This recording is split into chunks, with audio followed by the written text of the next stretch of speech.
Hey guys, Monica and Scott here. We miss you guys so much.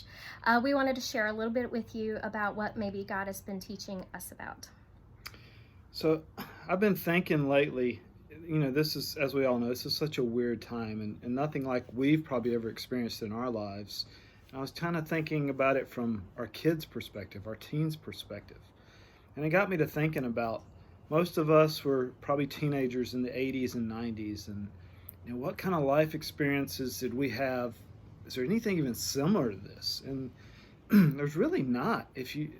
There's a lot of things that happened in the 80s and 90s and kind of really sad, tragic events that impacted us. But they were usually kind of more like one day, single day events that then we kind of had to process and deal with after the fact.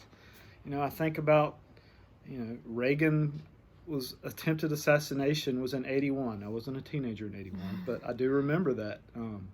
The Challenger explosion, the space shuttle, the Berlin Wall falling. I remember seeing that on the news. And in the 90s, the Oklahoma City bombing or the Columbine shooting.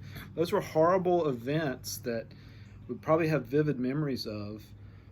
But this event's so different with the virus because it's such a long-term impact. And so it's something that our kids are going to remember for their whole lives. And so we've been thinking, what what are the positive things that God can teach us and our kids through this experience, the takeaways? Because I do believe He wants us to learn from Him during this. And so I've been thinking about reading Acts. It's in Acts that we first meet Timothy. Paul meets Timothy, and I think Acts chapter 16. And they say Timothy was probably a teenager then. He was probably, they don't know exactly, but he was probably 16, 17, maybe 18 years old. And so he was this young teenager who Paul took under his wing and ministered to and mentored and developed. And Timothy went on to do great things for the Lord. And so I kind of think that got me to thinking about us investing in our teens and investing in their spiritual development, which I know we all try to do every day in different ways. And this virus has given us ways to do that, maybe that we wouldn't have taken before, whether it's spending more time together around the family table, having a meal together, whether it's taking walks, doing something outside together. It's just we've got an opportunity worshiping on our couch together on Sunday church. And a lot of times we're not sitting together in the sanctuary on Sunday, but we have been when we're at home.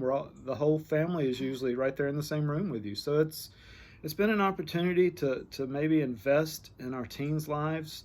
And so I encourage you to look for the opportunities to do that and pour into them, just as Paul kind of poured into Timothy. And I think when they look back on this experience, while it won't be maybe necessarily fond memories of what they missed out on, they'll have learned some valuable lessons about God that they can take away for the rest of their lives.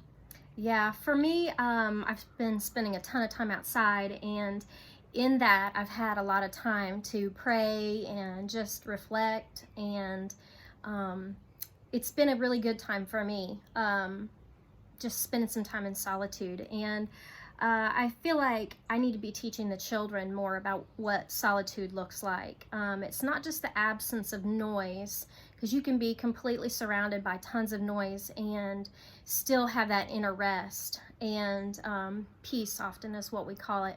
But solitude is really about getting away and having some silence and being able to listen to what maybe the Lord is wanting to say to you, and can't do it because you're so surrounded by noise. So I feel like I need to be talking to the children a little bit more about that, because I've found peace in that. So that's kind of what I've been thinking. So we love you guys. We miss Yes. you. We can't wait for our teens to gather back together and worship together. We can't wait for all our church family to worship together. I hope it's soon. I hope we don't have many more Sundays of being apart. But we love you. We're praying for everybody, and we look forward to seeing you. Bye. Bye.